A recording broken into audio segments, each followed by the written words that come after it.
Hello guys, welcome all of you. This is lecture number 9 of chapter 9 ray optics. Today is 0909. Class 12 का ये lecture अगला आया है। पिछले लेक्चर में मैं आपको बता चुका हूँ कि पावर ऑफ लेंसेज क्या होती हैं और रेयर टू डेंसर जब लाइट जाएगी तो रिलेशन कैसे डिराइव करेंगे। उससे आगे बढ़ेंगे बिल्कुल फटाफट, समय को बिल्कुल खराब नहीं करेंगे।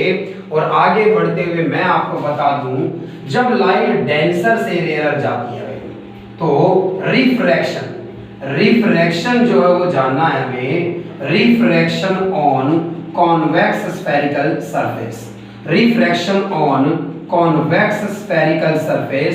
मैंने आपको लास्ट टाइम भी बताया, आप कॉनकेव से भी डिराइव कर सकते हैं, आप कॉनकेवेक्स से भी डिराइव कर सकते हैं, आप रियल इमेज का केस ले सकते हैं, आप वर्चुअल इमेज का केस भी ले सकते हैं।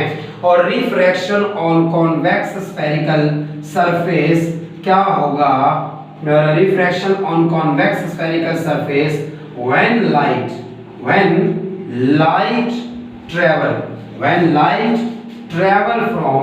when light travel from denser to rarer medium है। यही तो खास बात है भाई, कि खास बात यही है कि लाइट इस बार डेंसर मीडियम से रेयर मीडियम में जाने वाली है और रियल इमेज बना रही है। भाई मैं ऐसा क्यों लिख रहा हूं जब कोई फर्क ही नहीं पड़ता रियल और वर्चुअल से? क्योंकि डिराइव करने के लिए केस बहुत सारे हैं भाई। रे डायग्राम कई हैं ऐसे जिनका यूज किया जा सकता है फॉर्मूले को डिराइव करने के लिए। तो मैं इसलिए इस यहाँ पर लिख रहा हूं कि मैंने रियल इमेज का केस लिया है, कॉन्वेक्स सरफेस की बात करी है और rare to denser to rare light जाएगी मैं इस तरह से। तो डेंसर टू रेयर अगर लाइट जाती है तो कैसे डिराइव करेंगे? लास्ट टाइम जो हमने डिराइव किया था बिल्कुल उसी तरीके से चलिए। ये डेंसर मीडियम है, ये डेंसर मीडियम है। इस डेंसर मीडियम में ऑब्जेक्ट रखी हुई होगी, तो ये डेंसर मीडियम है, ये कॉन्वेक्स सरफेस है भाई। तो ये कॉन्वेक्स सरफेस है और ये इसकी प्रिंसिपल एक्सिस है। P यहाँ पर पोल कहा जाता है इस तरह से। और इस कॉन्वेक्स सरफेस में भाई ये डेंसर मीडियम जो है अंदर, ये जो अंदर डेंसर मीडियम है इसका रिफ्रैक्टिव इंडेक्स μ2 है। भाई रिफ्रैक्टिव इंडेक्स को कई बार बोर्ड एग्जाम्स में या किसी बुक्स में n से भी रिप्रेजेंट कर देते हैं। μ2 की जगह n2 भी यूज किया जा सकता है, कोई दिक्कत नहीं है भाई। रिफ्रैक्टिव इंडेक्स के लिए आप μ यूज करिए या रिफ्रैक्टिव इंडेक्स के लिए आप n यूज करिए, उससे कोई प्रॉब्लम नहीं। और ये यहाँ पर रेयर मीडियम है, इसका रिफ्रैक्टिव इंडेक्स μ1 है यहाँ पर। और वो एयर हो सकती है, ये वाटर, ग्लास, कुछ भी हो सकता है। फिलहाल मैंने एक रेयर एक डेंसर माना है, वाटर है, एयर ये नहीं माना। अगर हमारा बाहर वाला मीडियम एयर होगा तो मैंने पिछले लेक्चर में भी बताया ये μ1 की वैल्यू 1, रिफ्रैक्टिव इंडेक्स 1 हो जाएगा इसका। ऑब्जेक्ट आपकी कहां पर रखी हुई है? ऑब्जेक्ट आपकी कहां पर रखी हुई है? डेंसर मीडियम में ऑब्जेक्ट रखी हुई है, तभी तो लाइट डेंसर से रेयर जाएगी भाई इस तरह से। तो इस डेंसर मीडियम से लाइट आई है इस तरह से और इस सरफेस इस पॉइंट पर आई है, ये M पॉइंट नाम दिया गया है यहाँ पर। इस M पॉइंट पर लाइट आकर इंसिडेंट हुई है, बिल्कुल वही तरीका है पिछली बार वाला। ये लाइट कहाँ पर जाएगी ये जानने के लिए सेंटर ऑफ कर्वेचर से मैंने नॉर्मल ड्रॉ कर दिया है। सेंटर ऑफ कर्वेचर से मैंने ये एक नॉर्मल ड्रॉ कर दिया। तो ये नॉर्मल मैंने ड्रॉ किया है, नॉर्मल जैसा लग नहीं रहा भाई, दोबारा बना देते हैं इस तरह से। तो ये नॉर्मल ड्रॉ किया गया है एक इस तरह से। तो ये एक नॉर्मल ड्रॉ किया मैंने यहाँ पर। तो सेंटर ऑफ कर्वेचर रहा होगा इस सरफेस का एक भाई। तो अब एग्जैक्ट जो है वो स्केल से मत नापने लग जाना भाई, इतना इमोशनल होने की जरूरत नहीं कि ये यहाँ पर स्फेरिकल सरफेस बड़ा होगा। ये मतलब ये मान लिया मैंने, ये स्फेरिकल सरफेस है, इसका सेंटर ऑफ कर्वेचर था यहाँ कहीं पे इस तरह से। तो रे डायग्राम अच्छा बन जाए आपका तो डेरिवेशन में कोई प्रॉब्लम कभी नहीं होगी भाई आपको। तो एक ऑब्जेक्ट रखी हुई है डेंसर मीडियम में और इससे एक लाइट जो आई है वो यहाँ पहुंची M पॉइंट पर। नॉर्मल डाला मैंने, नॉर्मल के साथ बनाया गया एंगल ये एंगल ऑफ इंसिडेंस रहा यहाँ पर। क्योंकि लाइट डेंसर से रेयर जा रही है, ये नॉर्मल से अवे जाएगी। डेंसर से रेयर जा रही थी तो इसलिए इस नॉर्मल से अवे चली गई, और इतनी अवे चली गई कि ये एंगल ऑफ रिफ्रैक्शन बना। और मान लीजिए यहाँ आकर इंटरसेक्ट कर रही है और यहाँ आकर एक रियल इमेज बन रही है, यहाँ पर आकर एक रियल इमेज बन रही है इस तरह से। तो पहले इतना काम कंप्लीट कर लिया जाए, ऑब्जेक्ट से लाइट आई, एक नॉर्मल डालिए सेंटर ऑफ कर्वेचर से, angle of incidence, angle of refraction दिखाइए, इमेज बनाइए एक इस तरह से। उसके बाद ये ऑब्जेक्ट से जो लाइट आई थी, ऑब्जेक्ट से जो लाइट आई थी, इसने जो एंगल बनाया है प्रिंसिपल एक्सिस के साथ, वो अल्फा एंगल बनाया गया है भाई। और इस ऑब्जेक्ट का जो डिस्टेंस है P पॉइंट से, वो U लिखा जाएगा, और इस तरफ के डिस्टेंसेस, इस तरफ के डिस्टेंसेस नेगेटिव लिए जाएंगे भाई। इस तरफ के डिस्टेंसेस नेगेटिव रखे जाएंगे, इस तरफ के डिस्टेंसेस नेगेटिव रखे जाएंगे इस तरह से।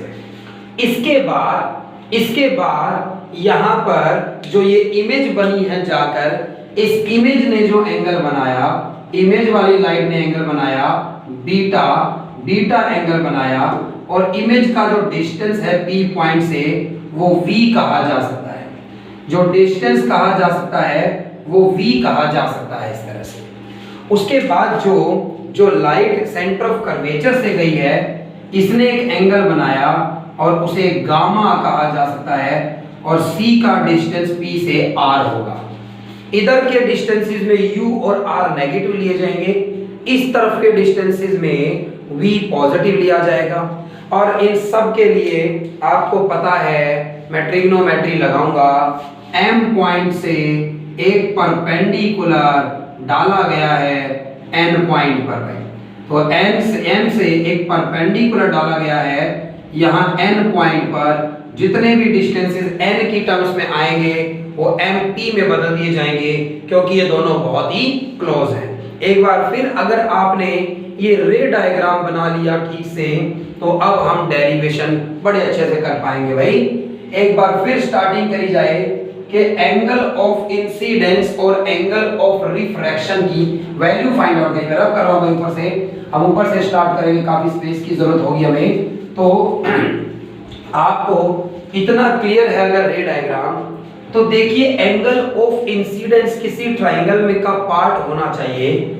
आई जहां बन रहा है वहीं पर अल्फा भी बन रहा है भाई। आई और अल्फा अंदर है इस ट्रायंगल के, गामा बाहर है, इसका मतलब गामा एक्सटीरियर एंगल है यहाँ पर। इसका मतलब gamma is equal to i plus में अल्फा लिखा जा सकता है। हेंस एंगल ऑफ इंसिडेंस को गामा माइनस अल्फा लिखा जा सकता है। ये आई की वैल्यू एक फाइंड आउट करी, इसका यूज आगे चलकर करेंगे हम इस तरह से। इसके बाद मैंने आर एंगल को देखा, आर किस कहीं बाहर बन रहा है भाई एंगल ऑफ रिफ्रैक्शन, और जहां ये बाहर बन रहा है उस ट्रायंगल का एक्सटीरियर एंगल है ये, जिसमें गामा और बीटा बन रहे हैं। Hence r is equal to beta plus में क्या लिखा जा सकता है, गामा। ये आर की वैल्यू भी आ गई इस तरह से। आई की और आर की वैल्यू अल्फा बीटा गामा की टर्म्स में हम फाइंड आउट करते हैं, और ताकि हम स्नेल्स लॉ लगा सकें। और स्नेल्स लॉ ये कहता है by Snell's law sine of I upon में sine of R is equal to refractive index, जहां पर लाइट गई है μ1 का इस बार विद रिस्पेक्ट टू किसके, μ2। यही पलट गया बस।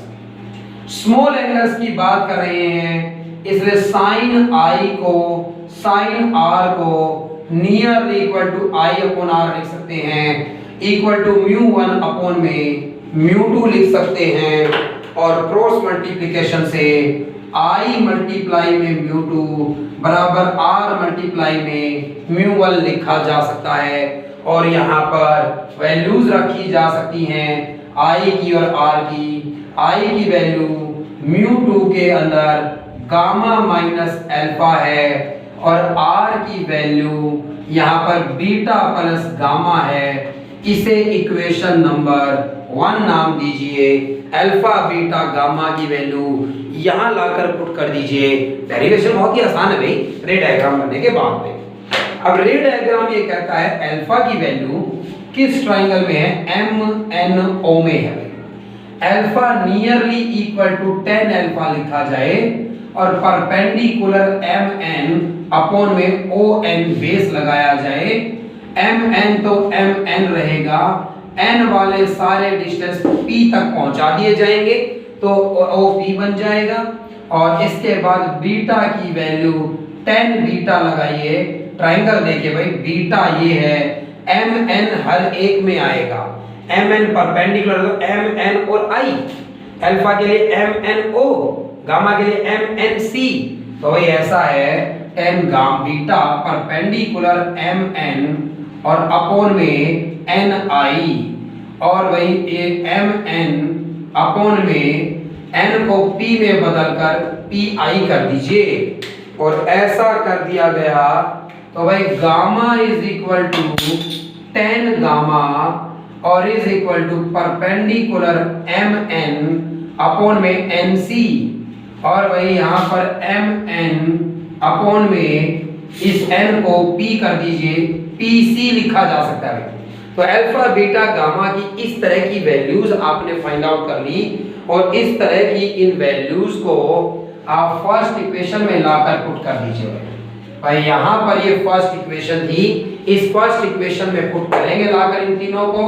Putting in first, putting in equation first equation में लाकर पुट करें तो μ2 इनटू में गामा की वैल्यू MN अपॉन में PC माइनस अल्फा की वैल्यू MN अपॉन में OP इज इक्वल टू μ2, और सॉरी μ1 है यहाँ पर, और इसके बाद बीटा की वैल्यू MN अपॉन में PI और प्लस गामा की वैल्यू रखेंगे भाई हम यहाँ पर, और मैं यहाँ से ये रब कर देता हूँ, डिस्टर्ब ना करें आपको ताकि, और गामा की वैल्यू MN और डिवाइडेड बाय PC लिख दी जाए। अब इसे रब कर दिया जाए, और अब आपको पता है MN यहाँ ऊपर है, यहाँ भी कॉमन लेकर कैंसिल, μ2 अंदर मल्टीप्लाई किया, μ2 अपॉन में PC माइनस μ2 अपॉन में OP is equal to μ1 upon में PI और प्लस μ1 अपॉन में PC। भाई ये यहाँ पर PC वाली टर्म को एक तरफ रखिए, μ2 अपॉन में PC है, ये यहाँ से PC इधर लाइए, माइनस का μ1 अपॉन में क्या होगा PC, ये वाली टर्म इधर प्लस कर दीजिए, μ1 अपॉन में PI और प्लस μ2 अपॉन में OP। With sign convention values put करिए आप, with sign convention values put करिए आप। यहाँ पर μ2 अपॉन में PC मतलब R, और इधर के डिस्टेंस इज नेगेटिव है, तो दोनों के नीचे PC था भाई, ये पूरे के नीचे पुट कर दिया, ऊपर μ2 माइनस μ1 है, इज इक्वल टू μ1 अपॉन में PI कौन है आपके लिए, V है, और प्लस का μ2 अपॉन में OP आपके लिए U है, माइनस का है, ये माइनस ऊपर जाएगा, μ1 माइनस μ2 उल्टा कर देगा उनको, इज इक्वल टू ये μ1 अपॉन में V minus plus μ2, sorry minus ऊपर जाएगा, माइनस μ2 अपॉन में U। हेंस मैं फाइनली लिख सकता हूं कि भाई μ1 अपॉन में V माइनस μ2 अपॉन में U is equal to μ1 minus μ2 upon में R। भाई U तो ऑब्जेक्ट का डिस्टेंस है और μ रिफ्रैक्टिव इंडेक्स है, तो U और μ को ठीक से लिखिएगा, और अब आप ये जान पाएंगे, अब आप ये बात जान पाएंगे कि भाई बस μ1 μ2 नहीं तो अपनी पोजीशन रिप्लेस करिए भाई, तो μ1 μ2 नहीं तो अपनी पोजीशन क्या करिए यहाँ पर रिप्लेस करिए। तो आप देख पाएंगे, तो जब हमने डेंसर टू रेयर का, रेयर टू डेंसर का ड्राइव किया था, तो μ2 अपॉन में V माइनस म्यू 1 अपॉन में u is equal to mu 2 minus mu 1 upon में आर था। और जब लाइट डेंसर टू रेयर जा रही है म्यू 1 अपॉन में v माइनस म्यू 2 अपॉन में u is equal to mu 1 minus mu 2 by r. Mu 1 mu 2 replace कर दीजिए डेंसर टू रेयर और रेयर टू डेंसर में। ये बेहतरीन रिलेशन तो इन दोनों में से एक पेपर में ड्राइव करनी आ सकती है, और जब 5 नंबर में क्वेश्चन बनाना होगा तो साथ में न्यूमेरिकल जोड़ दिया जाएगा, या न्यूमेरिकल ना जोड़कर लेंस मेकर फॉर्मूला जोड़ा जाएगा। भाई हम अभी समझेंगे लेंस मेकर फॉर्मूले को कि लेंस मेकर फॉर्मूला कैसे डिराइव किया जाता है, बहुत इंपॉर्टेंट है भाई पेपर के लिए। लेंस मेकर फॉर्मूला बड़ा इंपॉर्टेंट है भाई एग्जामिनेशन पॉइंट ऑफ व्यू से।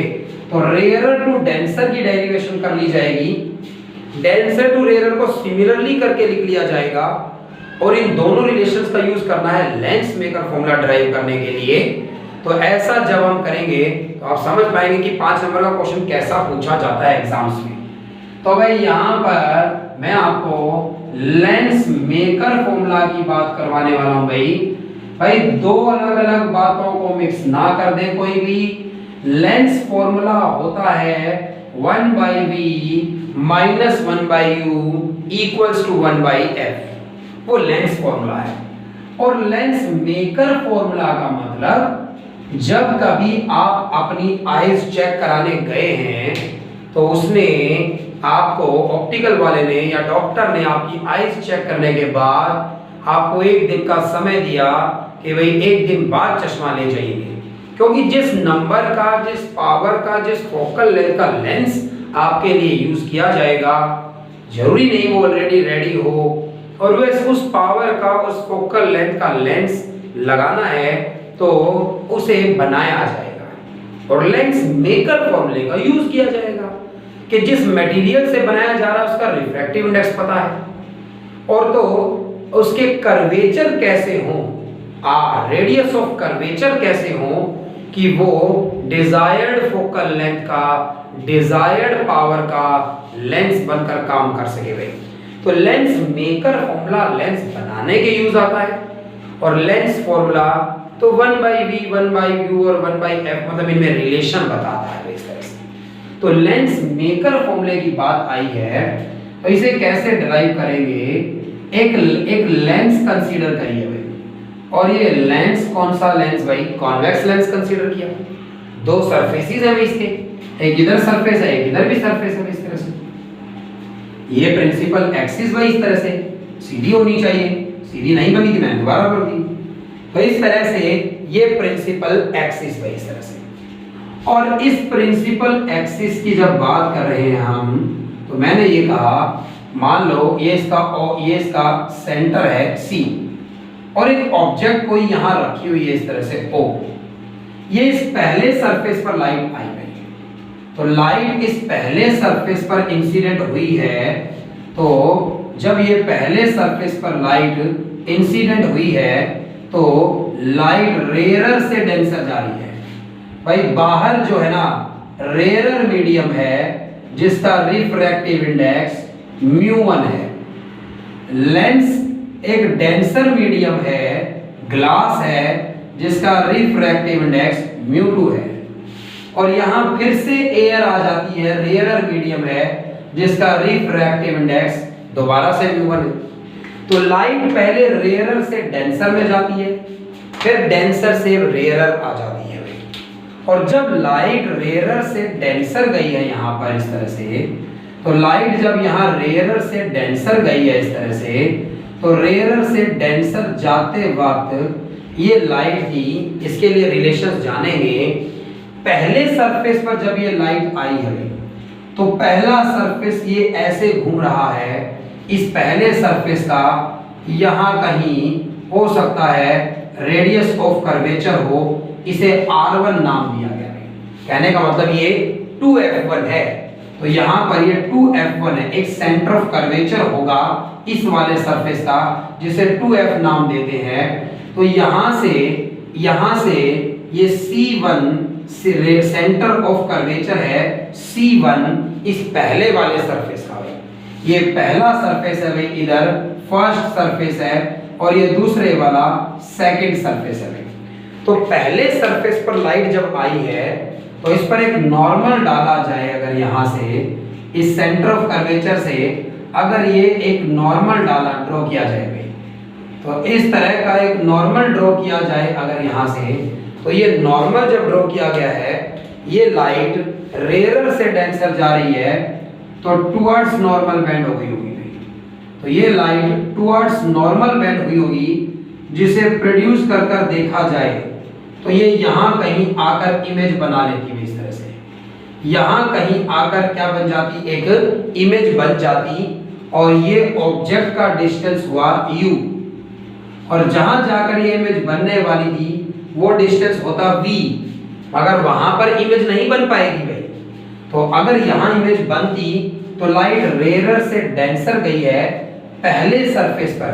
ये जो पहला कर्वेचर है इसका रेडियस ऑफ कर्वेचर इस तरफ है, सेंटर ऑफ कर्वेचर इस तरफ है, इसका रेडियस ऑफ कर्वेचर पॉजिटिव है। ये चाहता था लाइट यहां जाकर एक इमेज बना ले, लेकिन सेकंड सरफेस ने इसे थोड़ा और कन्वर्ज कर दिया होगा भाई। सेकंड वाले सरफेस ने, क्योंकि वो डेंसर से रेयरर जा रही है, और ज्यादा कन्वर्ज करा दिया होगा, और यहाँ ये आई डैश नाम दीजिए, इसे वी डैश नाम दीजिए, क्योंकि फाइनल इमेज तो यहाँ पर आकर बनी है आई, जिसका डिस्टेंस v कहा जा सकता है, जिसका डिस्टेंस v कहा जा सकता है इस लेंस से, कि फाइनल इमेज तो यहाँ आकर बनी है इस तरह से, आई इमेज जो बनी है फाइनल वो तो इस पॉइंट पर आकर बनी है इस तरह से। सेकंड सरफेस पर भी तो रिफ्रैक्शन हुआ है। एक बार रिफ्रैक्शन हुआ जब लाइट रेयरर से डेंसर जा रही थी, और एक बार रिफ्रैक्शन हुआ जब लाइट लेंस के अंदर से बाहर आ रही है, यानी डेंसर से रेयरर आ रही है। समझ पाएंगे इस बात को? जब लाइट रेयरर से डेंसर गई है तो ये पहला सरफेस इधर वाला है और रेडियस ऑफ कर्वेचर इधर है। दूसरा सरफेस ऐसे घूम रहा है, उसका रेडियस ऑफ कर्वेचर इस तरफ होना चाहिए भाई, इस तरह से। तो ये कॉन्वेक्स लेकर भी डिराइव किया जा सकता है, कॉनकेव लेंस को लेकर भी डिराइव किया जा सकता है। हम हर बार इससे ही डिराइव करेंगे, आपको कभी स्पेशली नहीं कहेगा कि आप इससे डिराइव करिए, आप इसी से डिराइव करिए भाई, इस तरह से। भाई जब लेंस मेकर फॉर्मूला डिराइव करने की बात आई है, नोट्स आपको प्रोवाइड कराए हैं, बढ़िया थ्योरी उसमें लिखी हुई है कि एक लेंस कंसीडर किया भाई, ये ओ ऑब्जेक्ट है भाई, तो the image formed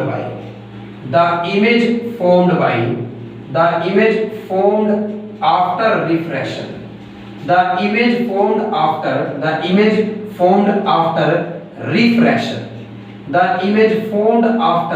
refraction on first surface is I dash। पहले सरफेस पे रिफ्रैक्शन के बाद ये I dash इमेज बनना चाहती थी, therefore for rarer to denser, light rarer से डेंसर की तरफ जा रही थी, तो रिलेशन क्या होती है भाई? रिलेशन होती है μ2 अपॉन में v, और इस फर्स्ट सरफेस का v क्या है?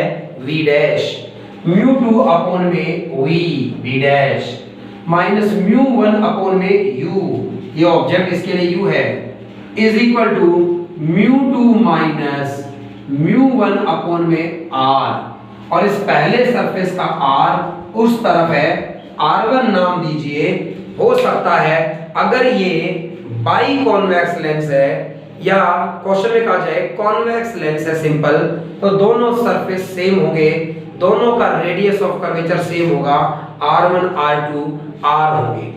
लेकिन अगर डबल कॉन्वेक्स लेंस कहा गया है, हो सकता है इसका रेडियस ऑफ कर्वेचर 20 हो, दूसरे का 30 हो, मतलब अलग अलग हो सकते हैं, कहने का मतलब है। तो लाइट रेयरर टू डेंसर गई थी, ये इक्वेशन नंबर 1 भाई। दूसरी बार भाई this image acts as virtual object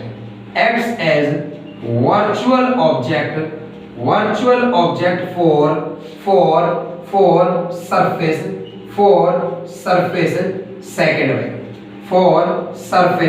second therefore light denser to rare जा रही है, डेंसर टू रेयर लाइट जा रही है। तो भाई अब की बार क्या रिलेशन लगाई जाए, अब की बार रिलेशन बनती है, अब की बार डेंसर टू रेयर के लिए है μ1 अपॉन में v। और भाई ये फाइनल इमेज जो बनी है ये v डिस्टेंस में बनी है, फाइनल इमेज है सेकंड वाले सरफेस के लिए, माइनस μ2 अपॉन में u। ये पहले सरफेस ने जो इमेज बनाई है ये सेकंड वाले के लिए वर्चुअल ऑब्जेक्ट है। इस कॉन्सेप्ट को आप बेहतरीन तरीके से जानते हैं, कोई मुश्किल नहीं है। तो v डैश इसके लिए u का काम करेगा भाई, और μ1 माइनस μ2 अपॉन में r। और इस सेकंड वाले सरफेस का जो r है वो इस डायरेक्शन में है, यानी इसका r रेडियस ऑफ कर्वेचर अलग है, इसलिए मैंने r2 नाम दिया। और इक्वेशन नंबर क्या बनेगी, ये सेकंड इक्वेशन बनेगी भाई इस तरह से। भाई दोनों इक्वेशंस को ऐड किया जाए, हम यहां पर ऐड करेंगे इसे। तो लेंस मेकर फॉर्मूला डिराइव कर रहे हैं, बहुत आसान है भाई। एक बार रेयर टू डेंसर के लिए फॉर्मूला लगाइए, एक बार डेंसर टू रेयर के लिए फॉर्मूला लगाइए, दोनों को ऐड कर दीजिए भाई, ऐड कर दीजिए दोनों को, एडिंग फर्स्ट एंड सेकंड भाई।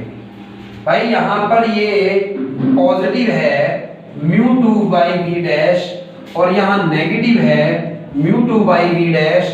लेफ्ट हैंड साइड पर ऐड करने पर ये वाली टर्म क्या हो जाएगी, कैंसिल। यहां पर μ1 अपॉन में v बचेगा, यहां पर यहां से माइनस का μ1 अपॉन में u बचेगा।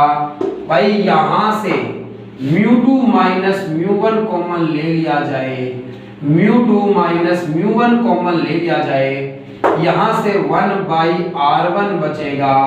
और उस वाले से देखो वहां μ1 माइनस μ2 है, तो μ2 माइनस μ1 कॉमन होगा तो माइनस आ जाएगा, और 1 बाई r2 बचेगा। तो बड़े ध्यान से समझिए इस बात को भाई। 1 बाई v, μ1 कॉमन लिया जाए इन दोनों में से, तो 1 अपॉन में v माइनस 1 अपॉन में u is equal to μ2 minus μ1 और 1 बाई r1 माइनस का 1 बाई r2 होगा इस तरह से, ये होगा इस तरह से। तो 1 μ1 को इधर भेज दीजिए, 1 by v minus 1 by u is equal to μ1 यहाँ आएगा, एक बार μ2 के नीचे μ1 लिख दो, एक बार माइनस का 1 कर दो, और भाई 1 बाई r1 माइनस का 1 बाई r2। चाहे लेंस आपका कॉन्वेक्स हो, चाहे लेंस आपका कॉनकेव हो, लेंस मेकर फॉर्मूला यही होगा भाई। लेंस फॉर्मूला कहता है 1 by v minus 1 by u equals to 1 by f by.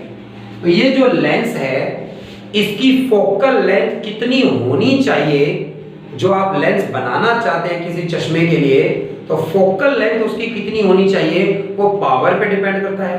Power बताई गई आपके डिफेक्ट के अकॉर्डिंग में, कितना डिफेक्ट आपकी आईज में, ब्रेन में नहीं था आईज में था, तो कितना डिफेक्ट है आपकी आईज में और कितनी फोकल लेंथ होनी चाहिए लेंस की, उस फोकल लेंथ के अकॉर्डिंग में चश्मा एयर में पहनोगे आप, यानी जो रेयर मीडियम है उसका रिफ्रैक्टिव इंडेक्स μ1 है और वो 1 है, तो ये तो 1 हो जाएगा। रेडियस ऑफ कर्वेचर r1 और r2 कितने होने चाहिए, ये कर्वेचर कैसा हो, ये कर्वेचर कैसा हो कि भाई जिस फोकल लेंथ का रिफ्रैक्टिव इंडेक्स, जिस फोकल लेंथ का लेंस आप बनाना चाहते हैं ना, एग्जैक्टली वो बन जाएगा ये 1 by r1 minus 1 by r2। Refract, मान लीजिए आप ग्लास का बनाना चाहते हैं भाई, मान लीजिए आप ग्लास का बनाना चाहते हैं भाई, मतलब शीशे का लेंस बनाने वाले हैं आप, तो उसका रिफ्रैक्टिव इंडेक्स μ2 पता है हमें, μ1 क्या है आपके लिए, एयर भाई, मैं लेंस में चश्मा एयर में ही तो है हमारा, तो μ1 हो गया 1, μ2 आपको पता है। तो फोकल लेंथ की वैल्यू आपको पता है कि कितनी फोकल लेंथ चाहते हो आप, उसके अकॉर्डिंग r1 r2 की क्या शेप रखी जाए, r1 r2 radius of curvature क्या रखे जाएं, वो आप जान सकते हैं इस लेंस मेकर फॉर्मूले से। लेंस बनाने के लिए आप जान सकते हैं इस बात को। और ये फॉर्मूला लेंस मेकर फॉर्मूला कहलाता है और ये बड़ा ही इंपॉर्टेंट फॉर्मूला भी है न्यूमेरिकल्स के लिए भी, एग्जाम में डेरिवेशन के लिए भी। और इस फॉर्मूले को 1 में एफ एयर आ गया भाई, मतलब एयर में फोकल लेंथ कितनी होगी लेंस की, μ2। भाई एयर के लिए जब बात करेंगे, एयर में μ1 की वैल्यू 1 हो गई, μ2 को म्यू लिख देते हैं भाई फिर, तो μ-1 और इनटू में 1/r1 -1/r2, इसी को लेंस मेकर फॉर्मूला कहा जाता है कि फोकल लेंथ कितनी होती है, μ-1 1/r1 -1/r2। This is lens maker formula, इसे कहा जाता है lens maker formula. This is lens maker formula. ये आपको ऐसे क्वेश्चंस के भी जवाब देगा भाई। This is lens maker formula. Derivation यहां पर खत्म हो गया है। न्यूमेरिकल्स करने के लिए मैं आपको खास इंफॉर्मेशन बता रहा हूं और इस फॉर्मूले की इंपॉर्टेंस भी बताऊंगा भाई। 1/f फोकल लेंथ को 1/f को तो पावर लिखा जा सकता है, यानी ये पावर का फॉर्मूला है भाई। पावर कितनी होनी चाहिए आपके लेंस की, अगर आपको पता है डायोप्टर में, और रिफ्रैक्टिव इंडेक्स भी पता है उस मटेरियल का जिस मटेरियल से आप लेंस बनाने वाले हैं, तो कितना रेडियस ऑफ कर्वेचर हो, R1 R2 का कॉम्बिनेशन क्या हो, ये आपको समझ में आएगा भाई। और यहाँ पर एक और खास बात भी, डेरिवेशन कंप्लीट भाई। यहाँ पर लेंस मेकर फॉर्मूला डराइव कर दिया भाई हमने। फोकल लेंथ की फॉर्म में 1/f, ये लेंस मेकर फॉर्मूला है। पावर का फॉर्मूला 1/f, पावर ही तो होती है भाई, ऐसे लिखा जा सकता है इस तरह से। और खास बात भाई यहाँ पर क्या है कि आप अपनी नॉलेज के लिए समझिएगा, इस तरह से हम क्वेश्चंस करेंगे न्यूमेरिकल्स, तो भाई ये फॉर्मूला इस तरह से यूज होगा।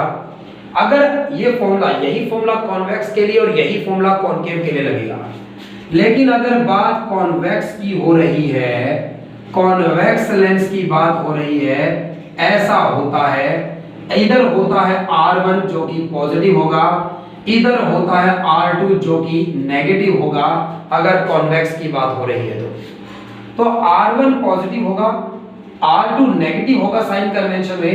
R2 सेकंड वाले सरफेस का रेडियस ऑफ कर्वेचर R2 है और वो इस तरफ है, नेगेटिव रखूंगा तो ये साइन प्लस हो जाएगा।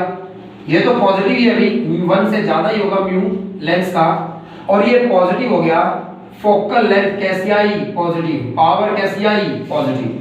तो ये फोकल लेंथ कॉन्वेक्स की सोल्व कर कर पॉजिटिव आती है।